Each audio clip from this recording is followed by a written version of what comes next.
Well, hey everyone, welcome back to the HOG-POD for this, the second episode of Season 3.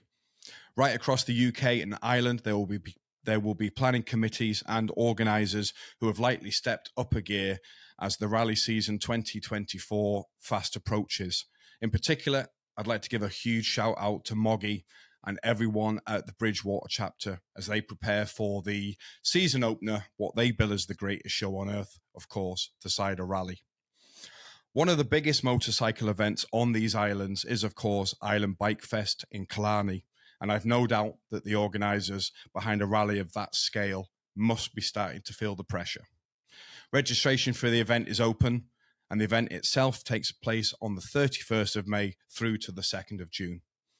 I'm delighted to say that two of the minds behind Ireland BikeFest have joined us today to share a little bit with us from behind the scenes.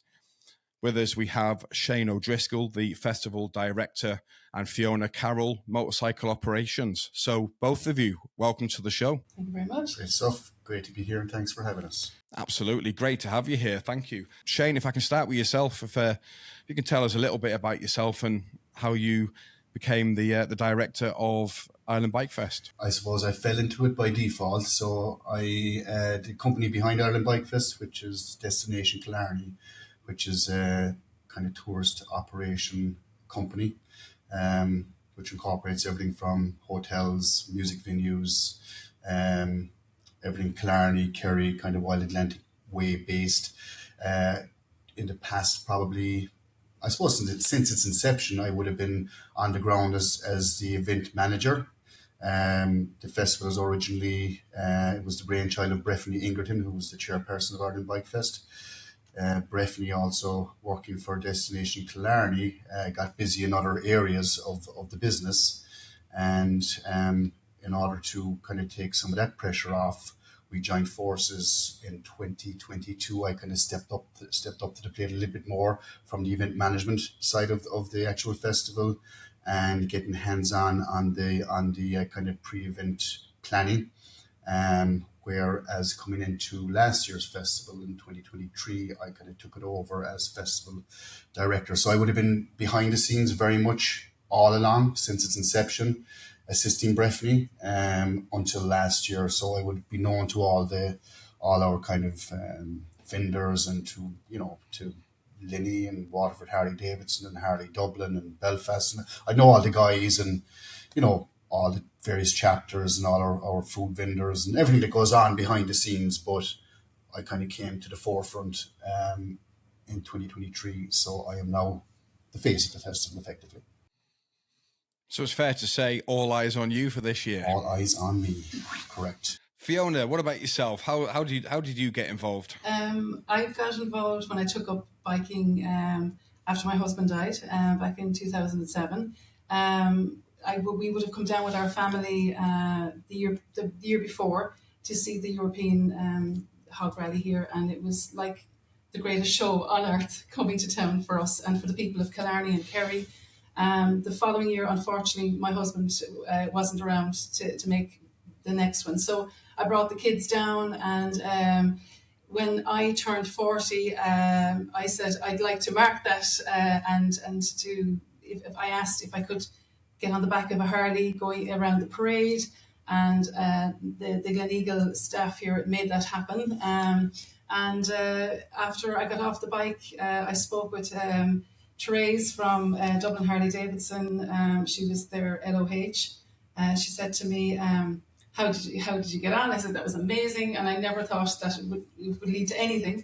But she persuaded me to take up biking, and I went and I purchased my first Harley, and 4 Harleys later, here I am.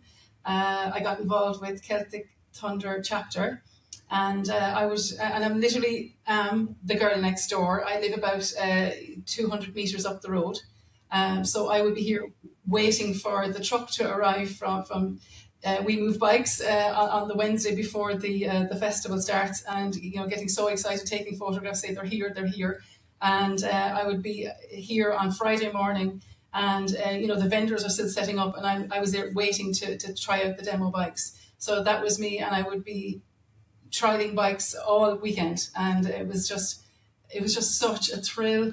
And I suppose an honour to be able to get on these bikes that I would never afford. And this was happening year after year. And then the lads at Celtic Thunder said, would you like to be part of the demo team? So I went along and, leading out all these bikes and riders from all over the UK and Ireland and further. And so that was one of my roles every year. And I used to volunteer for every single run. So it was literally 3 days solid on bikes, and then into the IBC to party for as long as I could each night. And it's just a huge event for me in my life. And a few years ago then, Marjorie Ray asked me to come on board with her to do some more. We would do events for women specifically. And what we did was we took over the Brehon Hotel, which is a sister hotel next door. And we brought our bikes into their function room. And we set up this kind of area and invited females in particular to come in, if no connection with biking or anything like that, come in and sit on our bikes, ask us the questions, you know what I mean? Because they mightn't feel comfortable doing that, maybe, with all the bikers around the village and stuff like that. So that was something we developed, and that was fantastic. And then, I got involved with the custom bike show and all sorts of different things. And anything to do with the motorcycling. I suppose that became the link then really between the guys here in the hotel and the motorcycling community and the chapters and the dealerships as well. Brilliant. And I can see you grinning away talking about it. So you're obviously looking forward to this year as well. Yeah, absolutely. Yeah. And you say you're four Harleys later. What are you riding at the moment? Well, my latest is a Heritage Softail. That's what I have. Yes. Amy Winehouse. Amy. So I started off on the Sportster, and I'm nearly 6 foot tall. I was a little bit too big for the Sportster, but it was my start off bike. And then I had a Fat Boy. I went to a Road King, and finally ended up with the best of them all, the Heritage Softail. Yeah. Yeah, I'm with you. And there'll be people with the Road Kings probably screaming now, going, no, the Road King's better. Yeah, but no, absolutely. Sorry, not for me. Shane, just generally, as far as 2024 plans are going, how's it all looking at the moment? It's going good. So far, so good. Everything is kind of going it is going according to plan. As you can imagine, there's quite a bit of planning that goes into a festival of this size. Over the years, we're fortunate enough that it has grown into one of the largest festivals in the country, in the Republic of Ireland, certainly down in the Munster region. And there's a lot of stuff that goes on to ensure its safety and everybody's enjoyment and all the bits and bobs that go into that. Something that we've introduced this year that hasn't been part of the process before is the registration process, which I'm sure you're aware of, and we're getting some pushback, but more positivity around it than negativity. There's some preconceptions that there's some sort of an agenda around the registration process, which there's absolutely not, and I wouldn't mind taking this opportunity, putting that to bed. We have to talk about the introduction of this registration process, because prior to the 31st of January, there was quite a humdinger on social media. There still is pushback, as you say there. As always, the negativity has to be weighed up against other figures. Okay, so figures such as the tens of thousands of people that come to Killarney every single year, and we have to measure that against the double-digit number of individuals that are pushing back on social media. The registration process has raised questions, and I think a lot of it is around the need for it and then the idea behind it, any kind of hidden agendas. Part of the concerns raised was it simply a data gathering exercise? Is it to do with charging in the future? I did register. I registered on the 31st of January when it opened, and I have to say that I found it to be simple. I found it to be unintrusive. I also was able to opt out of receiving any emails whatsoever. Obviously, I wanted all of the emails, so I did. In relation to the registration process, how is it going? Are people registering with you? In short, yes, it's going well. It's actually, in fact, it's going better than we anticipated. Um, you touched on a few areas there. One being, is there an agenda? No, there's no. Is there a hidden agenda? I should say no. There's no hidden agenda whatsoever. Is it a step into the future by way of implementing a charge into the festival? No, that's not our intention. Simply put, the festival has grown into a size where obviously safety of all our patrons is key, as is their enjoyment.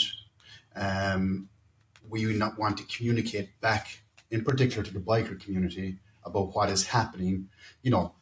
Are we going to introduce new ride-outs? Is there new music? Is there new incentives for bikers to come along to register?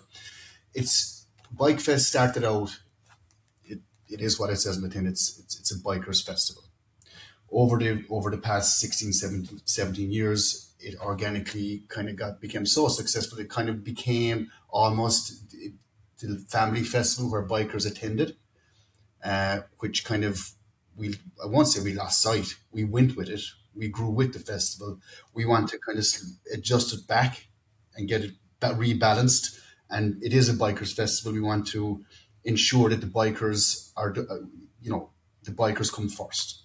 As part of that, we implemented the registration process, which means we can identify who the bikers are versus the non-bikers over the weekend. How we will do that is there will be two different color wristbands. If you're a biker, you get color A. If you're a non-biker, you get color B. If you've got the biker's wristband on you, there will be access to various different activities and platforms across the weekend that you, as a biker, will be welcome to attend free of charge. If you're wearing a biker's wristband, if you're a non-biker, you will not be able to attend some of these new additions. For example, we're introducing this year a biker's lounge, which is a new addition to the festival, which is traditionally known as the INEC Arena Club, which is a beautiful room. We will have a chill out area. We'll have biker talks. We'll have some nice music going on there. We'll have food offerings going on there. We will have cloakroom offerings for your leathers, for your helmets inside there. If you don't have a biker's wristband, you will not get in there. So we're trying to make this better, make it better for the bikers. We're prioritizing the bikers. Everybody's welcome, of course. There is loads of activities on for non-bikers, but the core of this festival is about the bikers. There's no hidden agenda.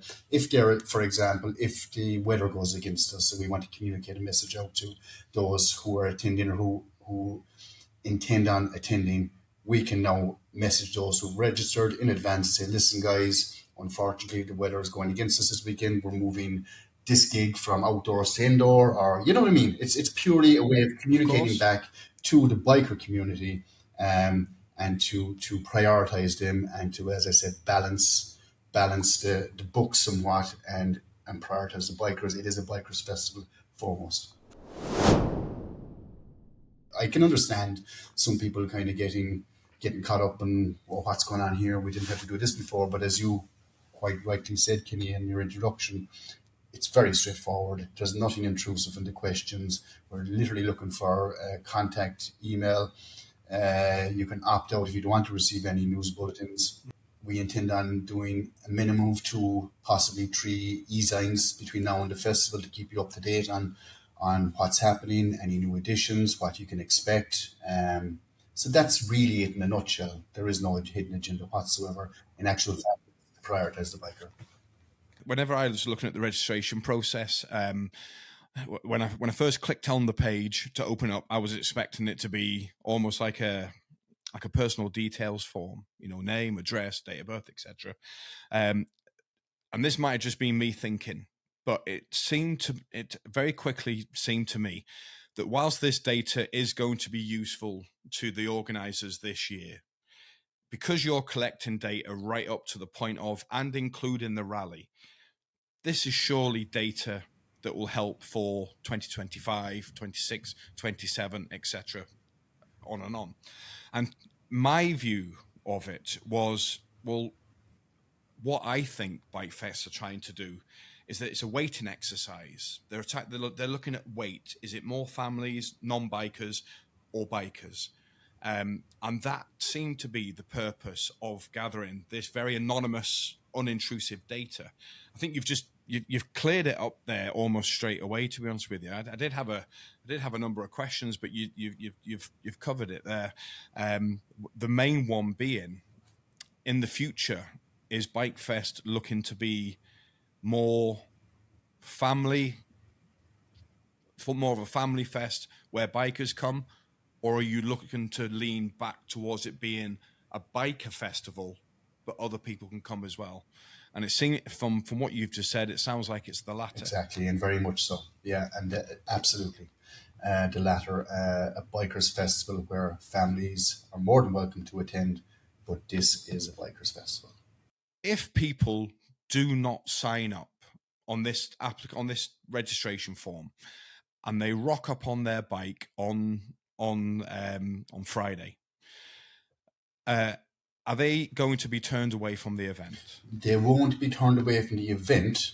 However, into the main festival site itself, there are 2 entrances and 2 exits. You will not be able to enter without either registering there at that particular time, where there will be a box office where the box office assistant will register you there and issue you with your wristband for the weekend. But in short, will you get in to the village without a wristband? No, but listen, it's the first year. It's not, we have to, it's fluid somewhat because it's the first year. Mm-hmm. Again, it's not about us being overly strict. This is all about us. I need to re-emphasize this is all about us ensuring a greater experience for the bikers. That's all we're trying to do here. So if you're a biker and you don't want to register, we're not going to fight with you. You're still welcome, mm-hmm. but you just won't get into those exclusive biker zones. For example, the new Bikers Lounge. There will be certain talks, we're working away behind the scenes, which are biker related. Some celebs that will are influencers, as they're known as in modern times. But it's not that we're not going to welcome you, we're not going to bar you, but it's in your best interest to register. Like we're here in the Republic of Ireland, there's very stringent GDPR laws. We can't just take your data and dish it out to anybody we want, if we even wanted to do that. Obviously, that's not our intention. This, again, I need to re-emphasize, this is about us enhancing the experience for the bikers. It's about prioritizing the bikers. And again, it's about communication, what's on, if there's a change to the program over the weekend or on the lead up to the weekend, or if there's health and safety announcements that are necessary. Again, it's the right thing to do. And I could use an example, take any other festival that you would pay to attend for, whether it's a rock festival or non-biking event. You have to, when you purchase your ticket on Ticketmaster, you're giving them all your details. You're effectively registering, you're buying the ticket. So, we're not charging. We're just looking for a small bit of data so we can communicate back to you guys and make it that bit better for everybody involved. A new piece of information there that hasn't come across, I don't think, on the social media, which should be of a great relief and reassurance to any of the naysayers, if I can use that phrase. If your aim is to be bringing this back towards a more biker-led event, obviously, as with everything in life, the proof is in the pudding, and it will show in time. But I think it will be reassuring for everyone to be hearing that the intention is purely and simply that you want to get this event back to the biker side of it, but you have to start somewhere. You can't score a goal without posts. We need to know where you are right now. And obviously next year's data will be compared against this year's data, and so on and so on and so on. It's been causing quite a stir, and I think it was important that you that you had the opportunity to explain it a little further, because it is impossible, I think, via text or to reply to comments to get across the volume of the information that you've just got across. Yeah. Whoever it is that's on behalf of Ireland BikeFest who has taken the time, and to be fair, it's relentless, taking the time to reply back to all of these individual comments, good on you. Keep the message coming. Obviously, you've heard it directly from Shane, the festival director. That is the intention. So hopefully that should lighten up the load for the social media person. Fiona, obviously you're involved in the biking community. Have you noticed much pushback to this registration process, or are people just taking it in their stride? A couple of people have mentioned to me, and like that, I've explained it the best I can, and as to say that there's nothing, there's nothing untoward, there's nothing hidden, you know what I mean? Register, don't register, you know what I mean? It's like that. It's going to be, I suppose, a lot of questions asked in the first year, but I guarantee you, it won't even be an issue after this. When people realise what's it all about, but a little bit, but not too much. As far as registration numbers, do you know a number? Are you able to share that number at this stage? I don't have the exact number, but I can tell you it's in the thousands. It's thousands of people have registered then. And I think, Kenny, that, and it's the nature of social media, that a couple of people jump on the bandwagon and it tends to snowball these negative comments, and people start overthinking it, and actually, why are they doing this? And it's all unnecessary. I cast my mind back to whenever you announced the registration process, and people were predicting Armageddon, and they were predicting all sorts, and that's why whenever I looked at the information being gathered, it, to me anyway, maybe it's just the way my mind worked, but it seemed to be immediately obvious that this was actually, in fact, a statistic as opposed to a personal data collection in order to apply to future events. You mentioned there about some exclusive features for bikers, etc., and some newer features for this year. Either one of you, are you able to share with us a little bit more, particularly on Talks, which I think is that a new feature for this year? It's one of them. So the Talks is, again, I referred to the Bikers Lounge, Bikers Club, whatever we will end up calling it, but it's an exclusive lounge area which will be open day and night for bikers only. And the intention is to put on some bike-specific talks, not lectures per se, but a few storytelling, for the want of a better word. We're still working on who may tell those stories, but the intention or our hope is to make it interactive, and it'll be passing the mic down the floor and telling the floor some stories about previous ride-outs or previous experiences, not necessarily specific to Ireland BikeFest, but it can be from any just Route 66 versus the Wild Atlantic Way. Yeah, you know what I mean? It can be whatever it may be. Another thing we're working towards this year, as you can imagine, traffic management around the festival every year is pretty intense and substantial. So our intention and our hope is that parking on site will be for bikers only. Obviously, the site sits in between two hotels, the Gleneagle Hotel and the Brehon Hotel. So the hotel guests obviously will have their reserved parking at the back of the hotels, which is normal anyway, but let's call it the event parking area.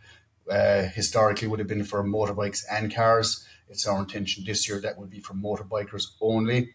And we'll do a park and ride from the town centre and the surrounding areas if you're on a motor car. That's another string in a biker's bow, for the want of a better word. Another example of how you're leaning back towards the biker side of things. Exactly. Last year we moved, so Harley Davidson, who would be on site doing their demo rides, we moved them out of the main village and we moved them just slightly left of centre. We have another little area closer to the Gleneagle Hotel.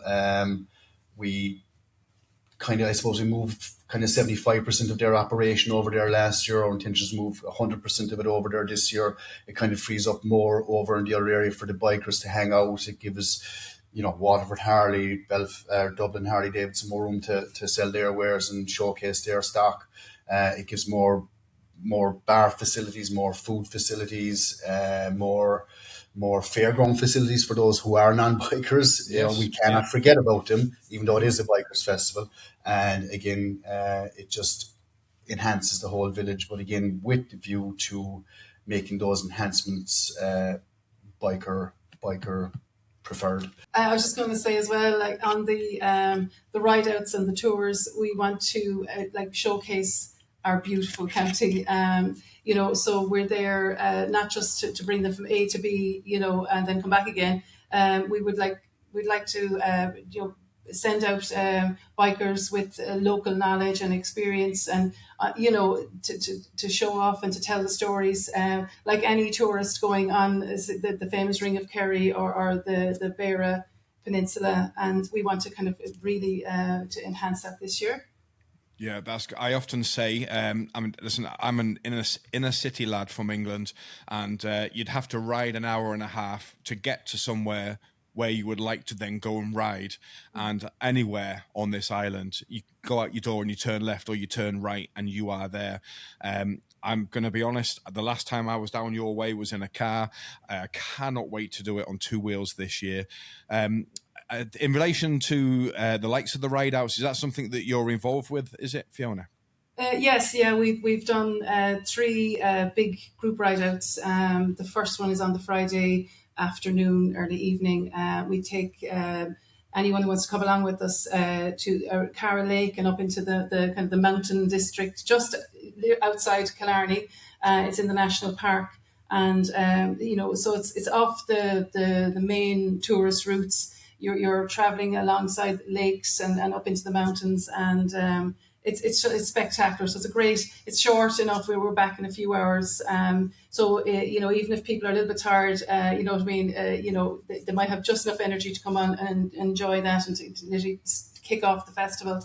On the Saturday then, we have 2 long day ride outs. Celtic Thunder have a road crew for the Ring of Kerry and Ballinskelligs. So again, we take anyone who wants to register and come with us. We actually go across to Ballinskelligs. We go across to Valentia Island on a little ferry, and then across to Ballinskelligs, and we take them up to all the viewing points to see Skellig Michael, and then back to Waterville and have some nice lunch and continue around the Ring of Kerry, with stops to give people a chance to soak it all up. And we'll have bikers out there who live locally that they can enhance the whole experience with a bit of knowledge as well. Dublin Gaelic chapter, they look after anyone that wants to go to the Dingle Peninsula. And again, I'd like to send out some local bikers with Dublin and Gaelic chapter to enhance that experience too as well. So to really get a tourist experience as well as a fabulous biking ride. Yeah, of course. And then Harley Davidson themselves, presumably they are showcasing their 24 machines, as you would expect. Yeah. So we run demo rides then from 10 o'clock on Friday morning. Last ride leaves the village at 5. We're wrapped up for 6 o'clock each evening. So people can come along and to register. As I say, you'll get the chance to ride the most up-to-date bikes. When we get them, like the clock only says, barely maybe 100 kilometers on those bikes, and we take them around a demo ride route all around up into the mountains, actually down onto the main Cork Kerry road and back into town. So they get a bit of town roads and an open road as well to open up the bikes and see how the bike feels across all of it. And would I be right in saying that to avoid disappointment, bring your license, both parts if you need it, or plastic if it's plastic only? Yes, bring your license, bring a helmet, and you have to your feet have to be covered, so your boots and you know what I mean. So that's kind of really it. The crew there will look after anybody that comes along. Don't worry about if you don't know how to start it. The crew are on hand to help you start it in any way they can. Obviously, there's a safety briefing and a briefing of what to expect when you go out on the demo ride. And I'm actually getting very excited even thinking about it. I can see it. Right Yeah, now. I can see it. Yeah. And that's where I started. And I suppose it gave me the courage to try the bigger touring bikes. And they look quite intimidating. But once you get that bike moving, it's just amazing, and it really gives you an opportunity to try out stuff. In season 2, we did a 5-part series in relation to Ladies of Harley, female riders, just in general. I don't want to trigger anybody here because, again, there's been a bit of that online at the moment about whether or not it's needed. But I definitely agree with what you said there. If there are female riders who have a Sportster or, even a non-Harley a bike, and they're looking at it going, oh, I can never ride that weekend is the opportunity to take out the best one, the Heritage, obviously, second best one, the Road King, or any other one that you'd like to ride. The entertainment, obviously, we're in February. How you coming along with that? Have you got everyone booked, or do you have certain milestones that you hit as the planning process goes along, or is that all in hand already? 95% of it's booked up and in hand. Again, we're conscious not to repeat too much of what would have been who would have played in previous years, but we are conscious to again shake it up somewhat. So over the weekend at any one time, well, not at any one time, but across the day and night of each day and night of the festival, we have 4 venues going. So this year we'll have a 5th one being the Bikers Lounge, but we have the backstage bar, we have the Bikers Lounge, we have the open air outdoor stage, we have the Hardy Bar stage, and then we have the INEC Arena, the Gleneagle INEC Arena indoor, which has like a 4,000 capacity that kicks off every night into the early hours of the following morning. We'll do some earlier music or earlier finishing times in the Bikers Lounge. If you want to stay on, you can stay on, but just to finish the music that bit earlier. But yes, we have we've broadened the music taste somewhat for 2024. I'm from the Belfast chapter, and I've no doubt that in fact I'm pretty sure there's volunteers that come down from us each year. The ride outs, Fiona, if someone's been coming, say, for the last 10 years, will they know the ride out? No, they're still the same. They're still the same. Amazing destinations. We obviously have other routes, and so we'll actually promote self-guided ride outs as well. You know what I mean? So if they don't want to come as part of a group, we can give them the information. Maybe off the beaten track type stuff as well. So. So there's some very, very interesting spots out there, and I know people have gone off on those before and really enjoyed them. Also, kind of outside the festival as well. I mean, I've met so many people from across the UK and Ireland, and they come to us. Actually, I'll give you an example. Tracy and some of the ladies from Thames Valley are coming over in August, and they're coming and they're staying in on site here. We're going to do the 3 peninsulas, they've done it before, but they want to come back and do it again. So, I like that, sending out the local bikers to accompany them. You might learn different things or see different things because, I don't think you can do it too many times. You know what I mean? It's just amazing. You find different stuff every single time. Beyond BikeFest, beyond being involved in any of this, what's your plans for the year, Fiona, biking wise? I know, Shane, you don't ride motorcycles, but Fiona, away from all of this, what are your plans? Are you looking to go across to the UK? Are you hitting Europe at all, or what's the plans? Well, I suppose I've ticked quite a few boxes off on the, definitely around Ireland. I've been up to HOG-POD Festival, which is fantastic. Voted the most epic rally this year as well. Epic. Excellent. Yeah. Good one. Yeah, And I intend to get that into every single episode okay. this season. So For an epic festival, go to HOG-POD too. yeah. And like we make a holiday out of traveling to HOG-POD, you know what I mean, to go up along the west coast and across the north coast, and Yeah. we've also gone over to Aviemore, of course, to Thunder in the Glens. I've been there three times, and I actually brought my brother and sister. We went in a car, and so they'd never been to Scotland before. They'd never been to a bike festival outside of Killarney, and that's just amazing. I've been to the Cider Rally.